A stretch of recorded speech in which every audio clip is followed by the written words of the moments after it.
La troisième révolution industrielle. La thèse de Jeremy Rifkin nous amène à évoquer la fin d'une époque et la naissance d'une nouvelle ère. Il est convaincu que nous vivons les dernières heures de gloire du capitalisme, à bout de souffle face à la croissance du chômage qu'il a engendré, des inégalités sociales et d'une famine qui est encore trop présente dans notre monde, d'un changement climatique de plus en plus inquiétant pour le futur de notre espèce. Alors, selon Jeremy Rifkin, sommes-nous tous arrivés à la fin d'un film qui a duré plus d'un siècle et qui aujourd'hui doit laisser place à une nouvelle ère. Une nouvelle ère, non pas basée sur les énergies fossiles, qui sont trop coûteuses et qui créent de manière massive des déchets sur la planète, mais basée sur une nouvelle énergie propre et renouvelable, au service de nouvelles formes de coopération émergentes entre l'homme et tout son écosystème, vivant et technologique. Un changement orchestré par de nouvelles communautés dénommées les communaux collaboratifs.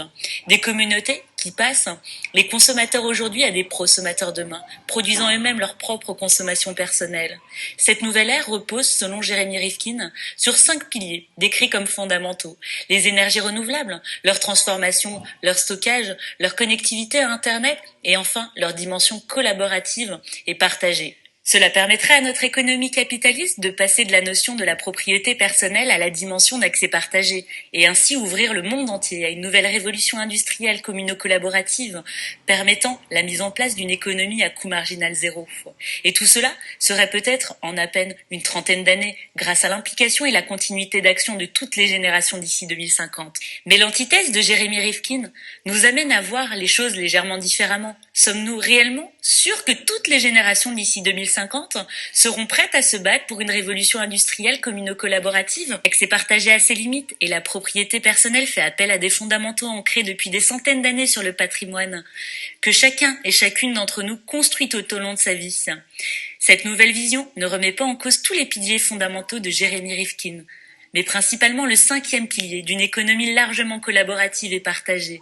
L'enjeu n'est pas forcément d'être prosommateur de son économie, mais bel et bien consommateur, c'est-à-dire être acteur de sa consommation sans nécessairement en être le producteur. Alors, nous serons dans ce nouveau cadre, une nouvelle communauté d'acteurs au service d'une production globale, et non pas une communauté de producteurs au service d'une communauté partagée. Mais ce nouveau cadre ouvre de nouvelles formes de coopération émergentes entre les hommes et leur écosystème par le biais de nouvelles technologies. Nouvelles technologies non pas basées uniquement sur les énergies renouvelables, mais aussi sur le recyclage et sur les nouvelles méthodes d'utilisation des énergies fossiles. C'est donc bien une nouvelle ère qui pourrait s'ouvrir à nous, marquant pas la fin d'un film de plus d'un siècle, mais la création d'un nouveau chapitre de ce film, qui se bat collectivement et activement pour le changement climatique, pour les inégalités sociales et la famine qui est encore trop présente dans notre monde, pour la croissance du chômage suite aux différentes crises économiques que nous traversons et que nous continuerons à traverser.